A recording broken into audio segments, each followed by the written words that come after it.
Hello, good afternoon. Welcome to join us today. We're coming to you live from our studios in Kokomlimli. We are on DTT because we're free to on DSTV channel 421 and Go TV channel 125. Joy News is your home of independent, fearless, and credible journalism. Coming up this afternoon, check your own house, not me. President Kwahu tells Speaker of Parliament as he refuses to accept responsibility for not assenting to the criminal amendment bill, which seeks to criminalize accusations of witchcraft. But why has it taken 3 months for the bill to travel to the Jubilee House? We'll tell you why.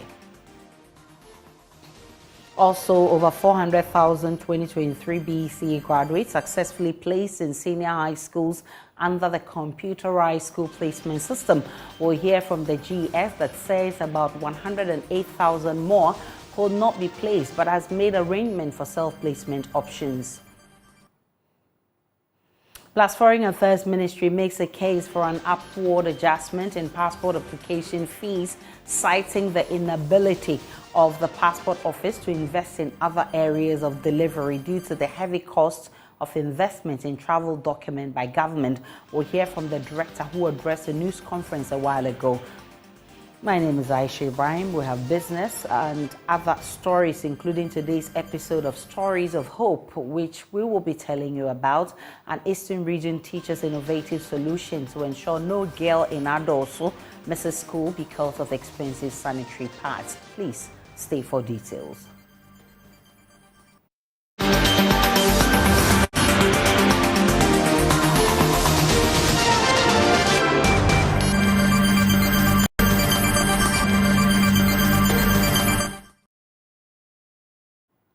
The journey from Parliament House to the seat of presidency at the Jubilee House is less than 4 kilometers.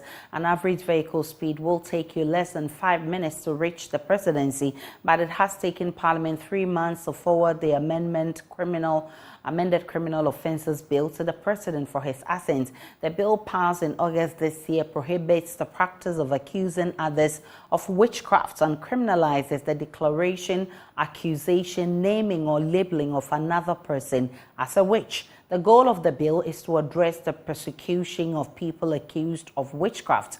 But yesterday, the Speaker and the Minority Leader, Dr. Kasiel Atoforsen, took on the President for refusing to assent to the bill, accusing him of violating the Constitution.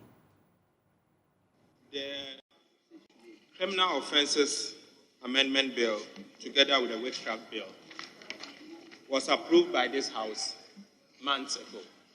Mr. Speaker, these are bills that I have personally followed. And I'm aware that the bills, after approval, after passage by this House, was sent to the President months ago, Mr. Speaker. It's almost 2 months now. So clearly, Mr. Speaker, there is a constitutional breach. And this House must take steps to deal with the constitutional breach that we have seen on the Criminal Amendment Bill and that of the Witchcraft Amendment Bill. Mr. Speaker, it's important that we take steps to deal with that. Clearly, Mr. Speaker, the Constitution guides us as to what we have to do when the President fails to assent to bills that have been approved by this House. So, Mr. Speaker, we are in your hands so that in the coming days we may have to engage you and then take steps to have this matter resolved. Majority Leader Seche Mensah-Bonsu defended the President, insisting the bill was yet to reach the presidency. Because the bill has come to be known as the anti-witchcraft bill. Parliament has passed it, and it was done in July. And ordinarily, it should have been sent to the President for his assent. I must state emphatically that those bills have not been sent to the President for his assent. The Speaker knows about it. And I'm surprised that he came and made this address, made it appear as if the President was trampling upon the Constitution. Nothing can be further from the truth. And going through, I realized that there were major challenges, things that Parliament ought to have paid attention to. Unfortunately, I don't know whether it was because you're rushing through, they did not pay attention to them. So when I looked at them, I invited our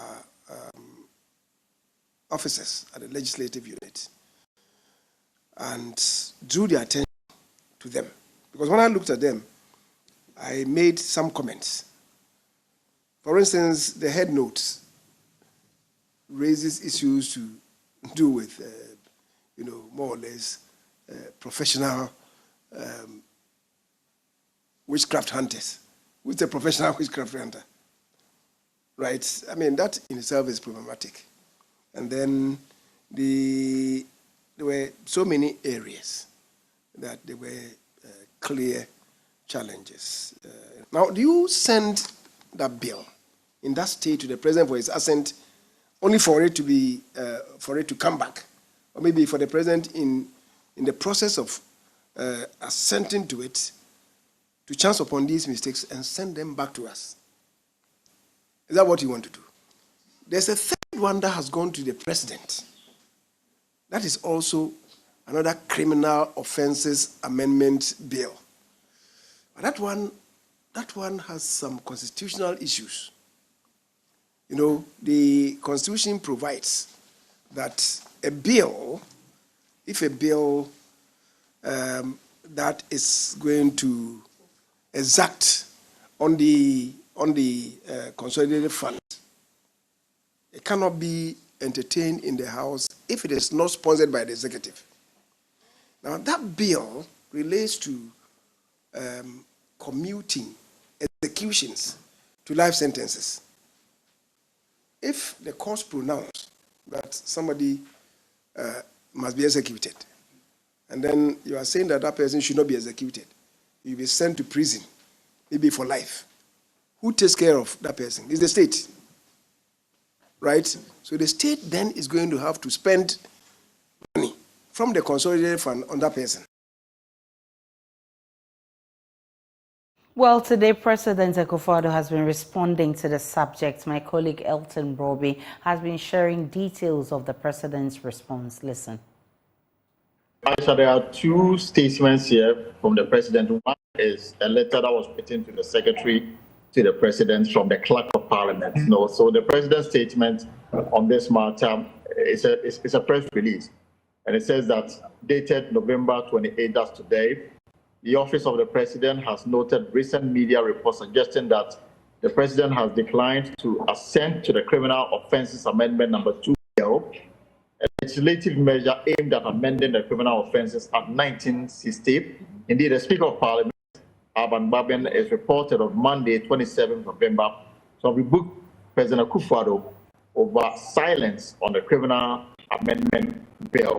Now, the statement goes on to say that it is important at onset that amendment is specifically designed to outlaw the roles of witch doctors or witch finders, in addition to prohibiting the act of declaring, accusing, naming, or labeling an individual as a witch alongside other related matters. Contrary to the claims made in these reports by the Speaker of Parliament and the minority caucus in Parliament, President Kwahu has not remained silent on the bill. And they have a question. How could the Speaker of Parliament accuse the President of remaining silent on a bill when it was specifically and officially presented to him on Monday, November 27, 2023, the same day the Speaker made the accusations? Indeed, the bill was officially presented to the President for his assent, together with the Wildlife Resources Management Bill and the National Petroleum Authority Amendment Bill, under cover of a letter dated 27 November, and the reference here is provided. It is inaccurate, according to the presidency, that a bill has been sitting on the decks of the president without receiving the due attention. President Kwahu, according to the statement, affords him 7 days, as per the Constitution, to review and give his assent to any bill presented to him. In the light of this constitutional provision, it is important to note that the president is still well within the legally stipulated time frame to make a decision regarding the bill. During this period, the president, according to the statement, may examine the bill and, if necessary, convey any concerns or suggestions he might have regarding the content to the president. Executive Director of Sontaba, an NGO working in the interest of persons accused of witchcraft in the northern region, Lamnatu Adam, questions the job of the Clerk of Parliament. She spoke with me earlier on Joy News Desk. The Director of Communication, I was asking myself, whose responsibility is to make sure that the bill got to the president, and also whose responsibility was it to make sure that they made follow-up. And so if we did not know whose responsibility was it and whose responsibility it was to make a follow-up, then there is a challenge there. And the question we ask ourselves is it that this bill is of no interest? Because I remember this whole years of our engagement, especially in this year, we have continuously engaged the gender ministry. And it was clearly that the issues around witchcraft was the ministry's priority. And so this has come as the surprise that the bill is just getting to the presidency. And so I don't want to be part of the argument. Apart from the question that we, the Coalition Against Witchcraft Accusation, are asking, we are also demanding that the president should, as a matter of agency, view and make the comments that they think is necessary. But it is our hope that we would have had this bill passed within these 16 days of activism, especially as we are calling on putting investment around protecting vulnerable groups, women and children. Over 400,000 basic education certificate examination candidates have been placed into various schools following a successful completion of the exams some 3 months ago. The highly anticipated system went live, marking a crucial step in streamlining the placement process for students transitioning to senior high schools across the country. This system not only eases the anxiety for students and their families, but also enhances the transparency and fairness of the placement process. However, over 108 students could not be matched and have been advised to do a self-placement. Cassandra Chumampofo is Public Relations Director at the Ghana Education Service. She's been speaking with me on News Desk. And so I would say that it's been a smooth process. Yes, even though we have had concerns this morning that they will be going on the 4th of December, or registration or orientation begins on the 4th of on the 4th of December, and yes, we have released the placement today. For us, we believe that if we set the prospectus ahead of time, we published this, and then we made parents and schools aware of the prospectus, and so we knew that at least parents have started some form of preparation, especially those that knew they would go to the boarding house, began buying their stuff. And so, yes, even though we recognize that it's quite a short time of the sort, we had already put the prospectus way ahead. And this time we have harmonized prospectus, and so you wouldn't have schools having different prospectus that would create problems. You cannot be placed in a school that you have not chosen. And so, if, this year, for instance, again, we asked the candidates to select 11 schools. They are normal 6 schools, and then they added another 5, so that in case you do not get any of your 6 schools out of merit, you will then fall on the 5 choice. It therefore means that this 108,025 did not get any of the 11 schools based on merit. And I must say that this 108 is just a minimal number compared to what we had last year. Last year we had 165,619 candidates that did self-placement. So it tells you that there has been improvement. Indeed, we have done well. And so we have these few numbers. And I want to use the opportunity to assure all such candidates who would fall within the self-placement system that we have a number of schools uploaded. They shouldn't worry. We only want them to go onto the portal because we can't choose the schools for them. They have to self-place themselves into a school. Well, regarding allegations of providing infested rice to schools by the minority in Parliament, Cassandra Chumampofo said the claims are false. The Secretary of Education to engage their head and to report. And let me tell you that none of the regional directors gave us the information that they have received, or any of their schools within their region have received a bag, even a single bag of maggot-infested rice. And so we do not know where that report was coming from. But there are investigations which I personally said we didn't find any. So that is false. The Ministry of Foreign Affairs and Regional Integration is making a case for an upward adjustment of the price for passport application. The ministry argues the cost of travel document has been heavily subsidized by the government, hence the inability of the passport office to invest in other areas of service delivery. Currently, a citizen pays an average of $8 for an ordinary passport as compared to the second least paying country, Liberia, which pays an average of $40 per cost. Deputy Foreign Affairs Minister Prichum Sapon says engagements will soon begin with Parliament to push for price adjustment. Our passports happen to be the cheapest in the whole West Africa region. Ghana passports cost $8. $8. The next cheapest is Liberia. It's $40. The supplier of Liberian passport and Ghana passport is one company. So it's company A that supplies passports to Ghana and to Liberia. Liberia charges $40. Ghana charges $8. So our passports are heavily subsidized. The money that we are supposed to use to buy the computers and the printers to be able to provide quick service delivery is being used to subsidize the passport that people apply for. And you and I know about 80% of people who apply for passport don't really need it at the time that they apply for. Resources to buy equipment are being diverted to subsidize. So we have a problem there. But at least Parliament is a bit sympathetic to the case of the ministry. The Foreign Affairs Committee at various meetings that we've had with them have always urged us to try and do something about the price. We are in consultation with the various stakeholders, and hopefully our next attempt is to engage with Parliament, because we on our own cannot increase passport fees. We will need the support of Parliament to make it happen.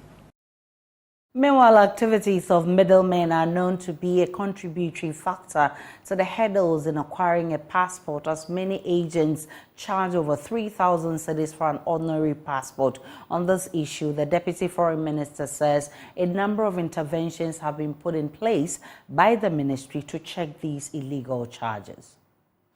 Challenges at the passport office. In my intro, I did mention of the tsunami at the passport office in August. Basically, it meant that something wasn't going right, and the minister had to take some very hard decisions. Reason why he had to storm the passport office unannounced. We all know of the activities of the Goro boys, where people were paying between 2,000 to 3,000 before they get their passports done. There are challenges. We do have challenges even with the capturing of the biometric data. And then we also do have challenges when it comes to the printing of passports. And it's all boils down to the issue of resources. But at least there are some of the measures that I mentioned in the course of my remarks in trying to reduce the number of people, unauthorized persons, who were constantly found loitering around the inner perimeter of the passport office was a challenge for us. We have weeded them out. We've installed control measures to get into the various rooms and the various printing offices. And all these, from what we are hearing, appears to have brought down the figures that people were being quoted, the Goro charges, and we put it that way. We are hearing from the grapevine that the Goro figures have come down from the 3,000 and the 2,000 downwards, which means that the various measures that we have taken in the ministry at the passport offices appears to be working. Away from that, let's talk about security. Traders in the Nkwanta South municipality have taken over the main streets for business on Monday, a week after ethnic clashes and the imposition of a curfew on the township. Traders argue they do not feel safe at the market despite the heavy presence of security personnel on the ground.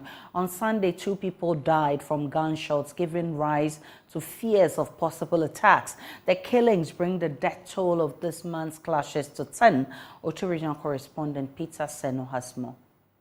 It is day 8 of the clashes here in the Nkwanta South municipality, and almost a week of the imposition of curfew on them to restrict their movement to cause further mayhem on one another. It's Monday and it is a market day here, but traders have vacated the market, taking over the streets for their safety. They tell Joy News they do not believe or trust their stay in the market for anybody to hide anywhere and shoot among them, just as it happened last week.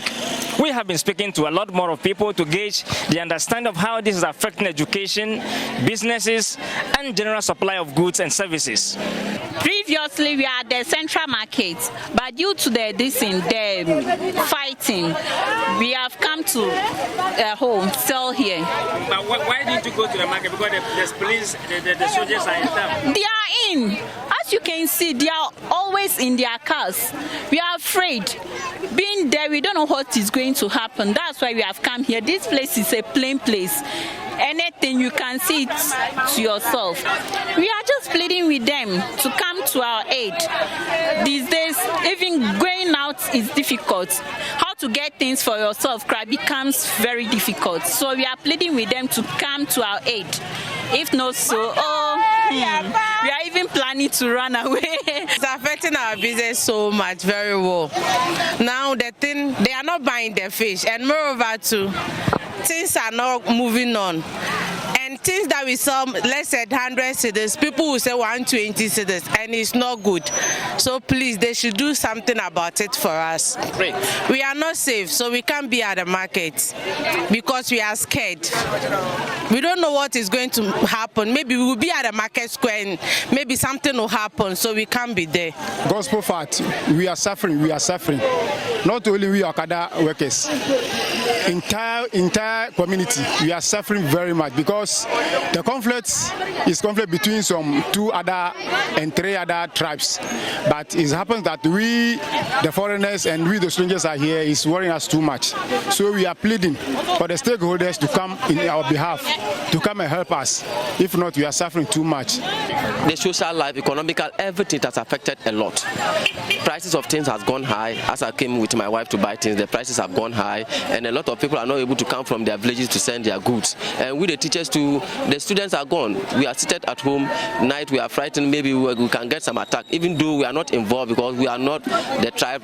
Those 2 tribes. Those of us who are there, I think that we thank the government for bringing some police and military men to come and secure us. But currently, economically, things have gone high. And we, those who are having farms, nearby farms, we can't go there to bring our feed stuff to the house. That is our main problem.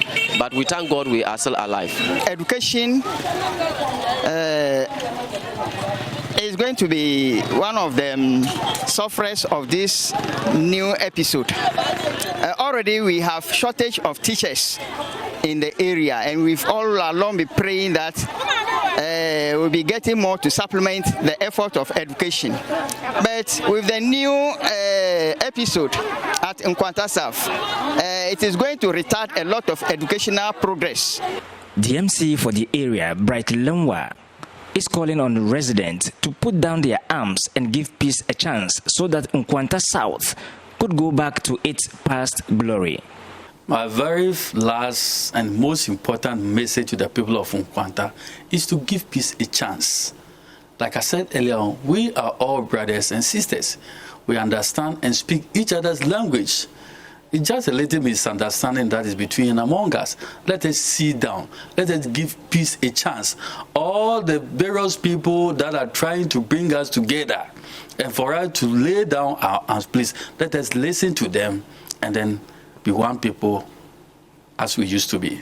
So you have heard the residents, their complaints, and what they want authorities to do in the shortest possible time for Nkwanta to go back to its past glory in terms of how businesses thrive here in the municipality.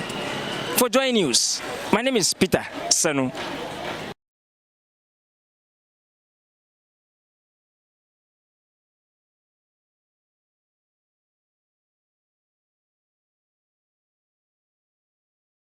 The battle lines are now drawn for the much-anticipated parliamentary primaries in the orphan constituencies of the governing New Patriotic Party.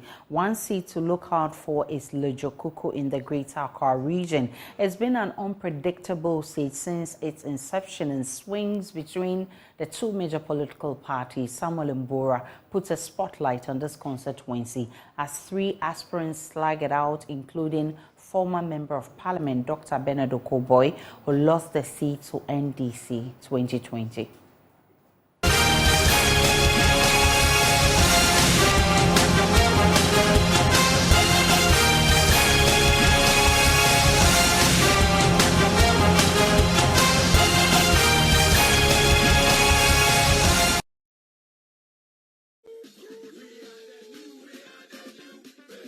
Lejokuku constituency remains a seat to look out for because it does not keep an occupant for too long.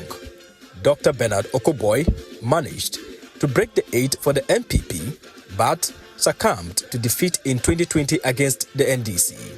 He is once again considered a front-runner in the upcoming race. But UK-based businessman Collins Ni Ashiti Olenu says he means business. He has renounced his UK citizenship to join the race, insisting that the party's 2020 defeat in the constituency was avoidable.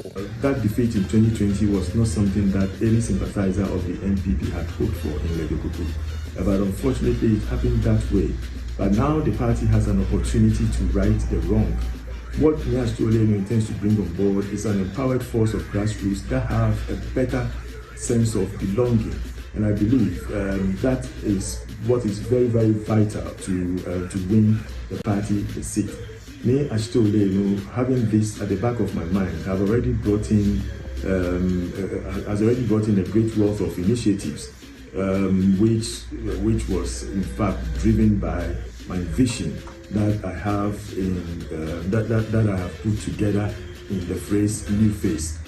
Presidential staffer Ibrahim Ije, who believes in second chances, considers himself as the catalyst for change in the NPP. I'm that agent of change, and that's what I want to do. I want to bring the opportunities that exist within government to the people of Lejokuku so they can realize their ambitions. So far, I've managed, by God's grace, alhamdulillah, we've been able to allocate 300 jobs for the youth of Lejokuku, and I believe strongly that the people of Lejokuku recognize the talent that I have in job creation and also making sure that we connect with the people. Meanwhile, former constituency second vice chairman Clifford Matekoli claims his popularity among the contestants makes him the right candidate to lead the NPP. Having worked with them for a number of years, I understand what wins elections. What will bring all the people together to forge forward to win elections for the NPP. Secondly, I'm the person the people want. They say that the voice of the people is the voice of God. Right now, when it comes to Teshi, they are making me the super duper. Everybody everywhere across the divide is talking about the super duper. So when it comes to popularity, I'm ahead of the people. Others have argued that if not for the primaries, we should all just go for these elections. And then including all the NDC candidates and all the independent candidates, Swadupa will still take the seat. So first, the party person, the grassroots man. Second, the popularity. The question remains, who will lead the NPP in the 2024 general election in one of Ghana's most populated constituencies? Delegates and time have all the answers. From Lejokuku constituency here in Accra, Samuel Mbura, Joy News. In the Eastern region, a dedicated English teacher is not only transforming education at Mampong Nkwanta MA School, but also spearheading a movement to address a critical issue affecting girls' attendance menstruation. Facing resource challenges, AJO's innovative approach of creating reusable pads has not only kept girls in school, but has rippled positive effects across 20 communities. My meeting, Mr. Thompson, has more. In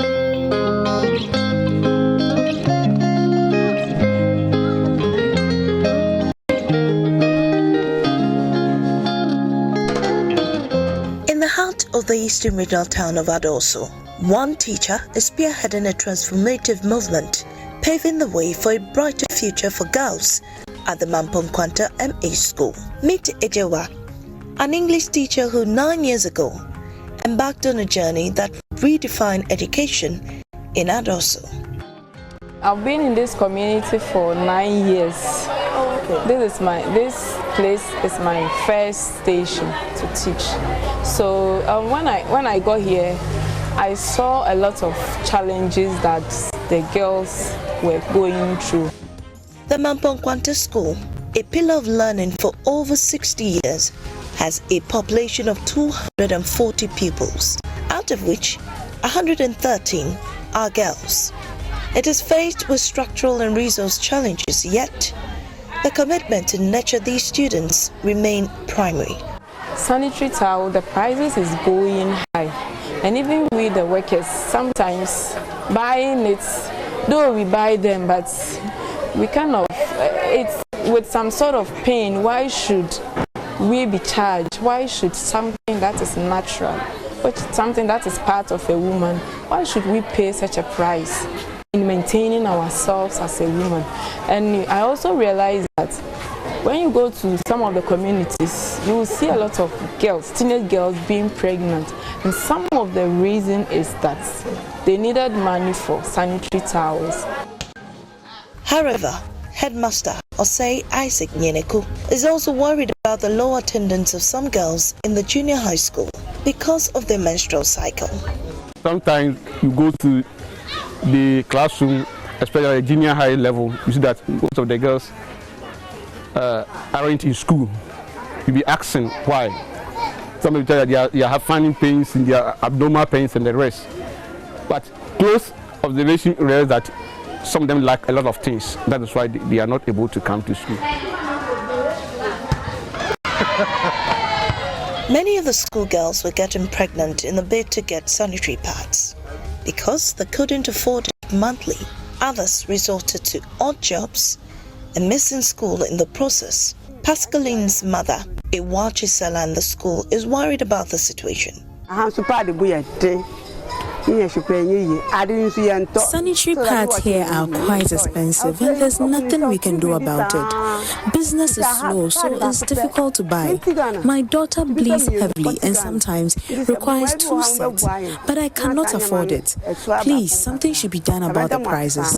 Determined to make a difference, Ejewa conceived the idea of creating reusable pads using simple materials: cloth, an absorber, scissors, needle, and thread, a cost-effective solution to a pervasive problem. Thinking through, I realized that our great-grandmothers were using this amoasin, and I was like, this amoasin is it's eco-friendly because one, it doesn't litter like the disposable sanitary towels that we all use. So I decided to see if we could modernize it and then pick it up, train the girls. So if all of them can have that skill, then they wouldn't need to go beg anybody for money. Teaching one girl at a time, her impact extended beyond the classroom, reaching over 20 communities in the Adoso enclave. I was 12 years old when I got my period. I was scared and my mother told me not to be afraid. It's just normal. Every woman has to menstruate.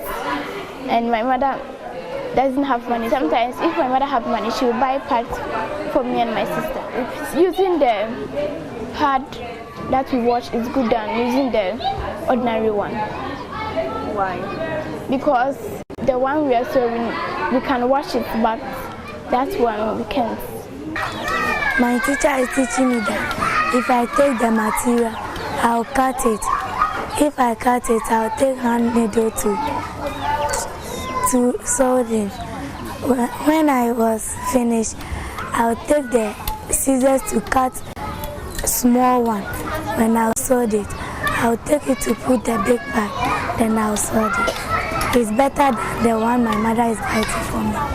That will help us from being, sometimes the students have sex with the boys so that they can get money to buy the sanitary pad. And I think this training will help us from being sexually related with the boys. Her outreach efforts have significantly improved school attendance, garnering appreciation from the headmaster.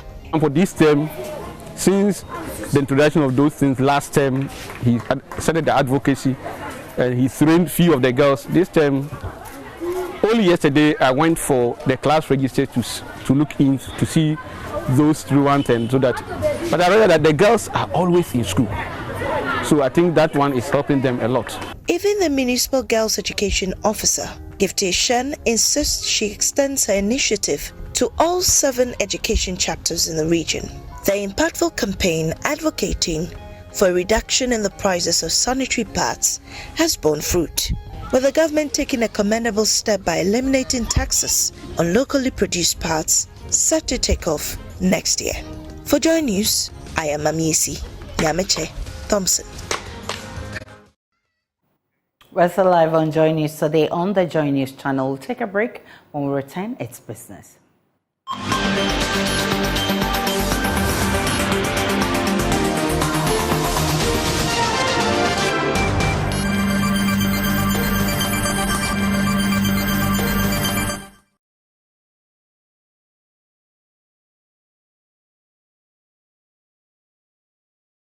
Hi, good afternoon. Welcome to the business segment on Joy News today with me, Pius Kojo Baka. The total mobile money transactions in the first 10 months of this year reached a record 1.527 trillion cedis. That's according to data from the Bank of Ghana. This is compared with about 844.97 billion cedis. More in this report. In the first 8 months of 2023, the total mobile money transactions stood at 1.19 trillion cedis. However, the months of September and October, the value of transactions were estimated at 157 billion and 179 billion cedis, respectively. The figures from the central bank show that the month of October recorded the biggest mobile money transaction value. From the figures, month-on-month mobile money transactions have been exceeding 130 billion cedis. However, it is unclear whether the government is meeting the electronic transfer levy target for 2023. On January 11, 2023, the government reduced the tax rate on electronic transactions from 1.5% to 1%. There has since been calls for the rate to be reduced further to 0.5% to encourage many people to avoid dodging payment of the levy. Chief Executive Officer of the Volta Aluminium Company, Valco, Daniel Titus Glover, says the well-being of victims of the Konsombo Dam spillage will be too huge for a particular entity to shoulder. He says the magnitude of the disaster requires both state and non-state actors to do their bit in ensuring affected persons do not lose out. Mr. Titus Glover made this known at Adidome in the Volta region, where the company presented relief items to flood victims. Feeling of empathy for flood victims following overflow of the Volta River upstream and those downstream directly impacted by the spillage of the Konsombo Dam is inevitable.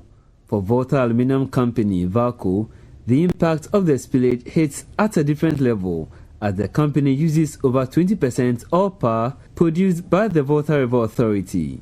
The aluminium smelter feels obliged to help these victims after presenting bags of rice, oil, baby food, mosquito repellents, among other relief items at Adidome in the central Tong district of the Volta region.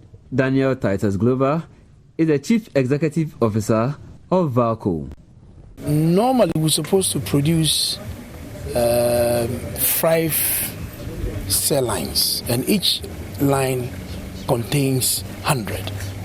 But currently, we are producing just 121, which is quite low.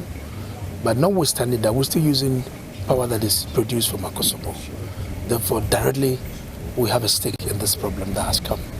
VRA alone cannot show that there's responsibility. Government alone cannot show that there's responsibility. That is why we have come as a company, from our board and everybody, the union executives here, to come in, commensurate with our friends and family here. You know, my part is from here too. Okay. And my part is from Jalokope, Danglong line. My great-grandmother, my mother's grandmother, is from here. So I'm equally touched. Chair of the Senior Staff Association at VALCO, Samuel Ando, says the company has the flood victims at heart.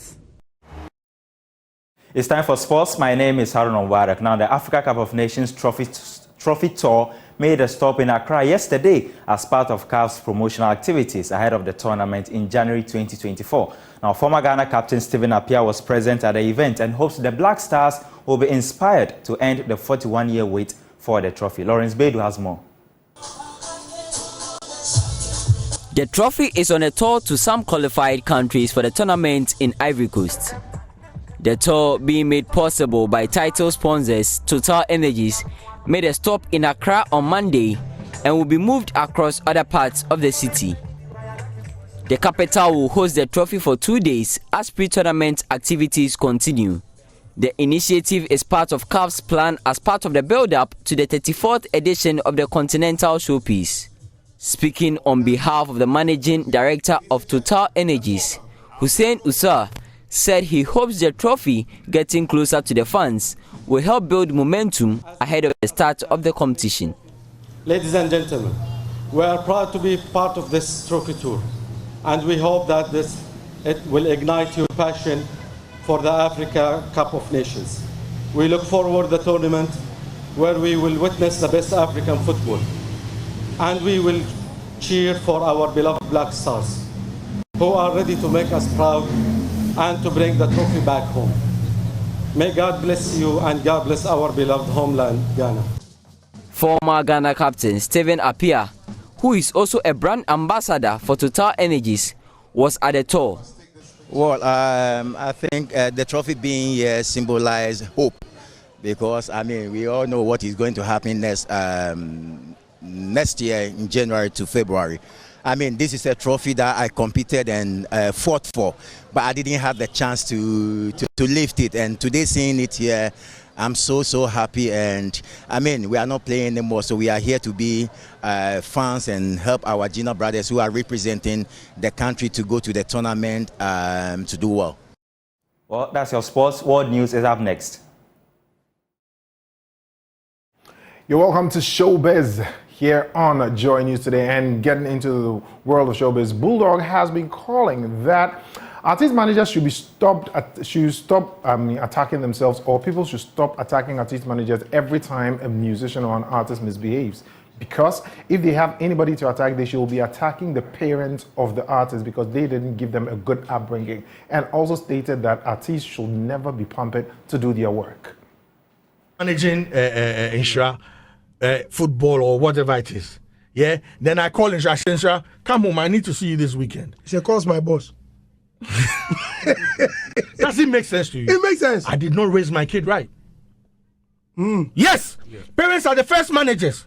So if artists are messing around in this town, we should blame their parents, not their managers. They didn't get the right training. You say, if you got the right training, no. Listen, let me ask you a question. You're an artist. You're supposed to come and work. Why should somebody that you to come and work? What? Who names say what? Are you talking to me? Or? So any artist where they fool. Andy for come radio. Any artist where they anywhere they fool. Andy no come there you go. You go blame her. Oh, so good idea, man. We for pamper you to go where? Hey, yeah. You know say for come job. Yeah. We for pamper you to come where? We for pamper you. Listen, what feeds you? What puts food on your table? This is your job. Nobody should tell you to go and do your job. They should stop blaming managers. We've not done nothing. And that is coming from Bulldog. Managers haven't done anything for them to be blamed. So one time, SM musician, he wasn't actually signed onto the label, but he was with Shatawale Adisef. That is a reggae dancehall artist, Adisef. He is saying that he believes that artists should stop beefing and rather focus on collaboration, because collaboration is what will take us to the next step as a music industry. He said this to DJ Slim this morning on Daybreak Hits on Hit 103.9 FM. We artists where you down be cool. Me the every artist be cool for Ghana. You didn't know artist beef before. Every artist we there. No, you didn't any artist. No, not really, because I see I'm like you know, we know they really focus on the commercial music side, and we are really focused on beefing, but that doesn't really take us to the next level. Because Nigerians, if you hear Burna Boy and Whiskey, they collaborate, and collaborations make the fans happy. And even though sometimes they like everything else, but they love collaboration. So I think we should do that and unite more. I think that will help. Which artists are you looking at to collaborate with? Right now, you know, collaboration is also hard. Like you know, every artist has their own standard and stuff like that. But Adisef is open to collaborate with any artist that we connect. Because I really want to connect with people before we even make music. So every artist that I like. You want to connect to Stonebwoy? Of course, if I connect with Stonebwoy today and we make music, that's gonna be a hit for Ghana. You understand? And it's a next level. You get me? So yeah. You cool with that? Of course, I'm cool with that. You know why I asked you that, right? Oh yeah. Okay. It be business. You see, right now, the is a growing brand. You understand me? And so right now, affiliations, everything down. Yeah, everything down. Of course. Well, one-time soldier of the SM movement, one time who was following Shatawale everywhere, saying that musicians should stop beefing and rather concentrate on collaborations. And he even said that, he's open for a collaboration with Stonebwoy. And that is what will bring the curtain down on Showbiz now on Joy News Today. For the bulletin this afternoon, my name is Aisha Ibrahim. Log on to myjoyonline.com. There's more of the news and updates of all the developing stories to enjoy the rest of our programs.